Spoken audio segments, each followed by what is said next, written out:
ইসলামের ইতিহাসে অন্যতম গুরুত্বপূর্ণ এক স্থান তুর পাহাড়, যেখানে মহান আল্লাহ তাআলা নবী মুসা আলাইহিস সালামের সঙ্গে কথা বলেছেন।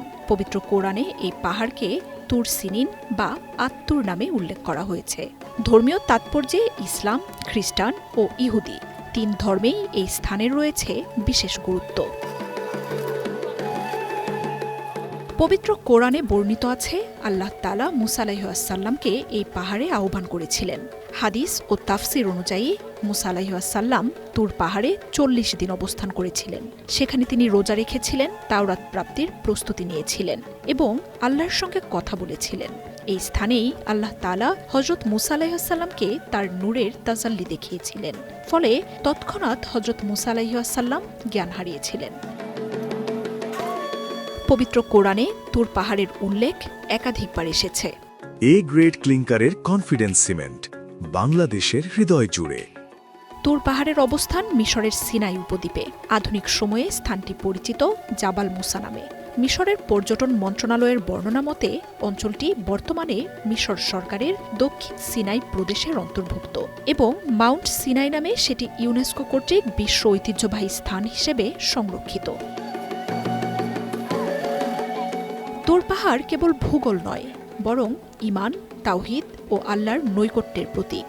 ইমাম গাজ্জালী রহমতুল্লাহ আলাইহি বলেন, তুর পাহাড়ে মুসা আলাইহিস সাল্লাম যে আলো দেখেছিলেন সেটি ছিল আল্লাহর নূরের আভাস, যা পরে আধ্যাত্মিক জ্ঞান লাভের প্রতীক হয়ে দাঁড়ায়। মিশরের যেসব স্থান পর্যটকদের আকর্ষণ করে এর অন্যতম হল তুর পাহাড়। তুর পাহাড়ের কাছাকাছি বেশ কয়েকটি পাহাড় রয়েছে। এই পাহাড়ি এলাকায় এক প্রকার গাছ হয়, যা থেকে তেল তৈরি হয়। তুর পাহাড়ের চূড়ায় ওঠার জন্য পাথর কেটে রাস্তা বানানো হয়েছে।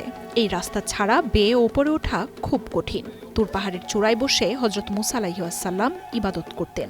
এখনও সেই স্থানটি চিহ্নিত করা আছে বলে জানা যায়। মিশরের মাউন্ট সিনাই বা স্থানীয়ভাবে জাবালে মুসা বহু বছর ধরে মুসলিম, খ্রিস্টান ও ইহুদি তীর্থযাত্রীদের জন্য পবিত্র স্থান হিসেবে পরিচিত। ইউনেস্কোর বিশ্ব ঐতিহ্য হিসেবে স্বীকৃত এই স্থানে রয়েছে একটি শহর, পাহাড় ও ষষ্ঠ শতাব্দীর প্রাচীন খ্রিস্টান মঠ। বহু বছর ধরে পবিত্র সিনাই পর্বতে দর্শনার্থীরা বেদুইন গাইডদের সঙ্গে নিয়ে পাহাড়ে উঠতেন, ভোরে সূর্যোদয় দেখতেন বা অন্যান্য বেদুইনের নেতৃত্বে পদব্রজে যেতেন। কিন্তু এখন এই পবিত্র স্থানটিকে পর্যটকদের জন্য বিলাসবহুল রিসোর্টে রূপান্তরের পরিকল্পনা নিয়ে এগোচ্ছে মিশর, যা নিয়ে শুরু হয়েছে বিতর্ক।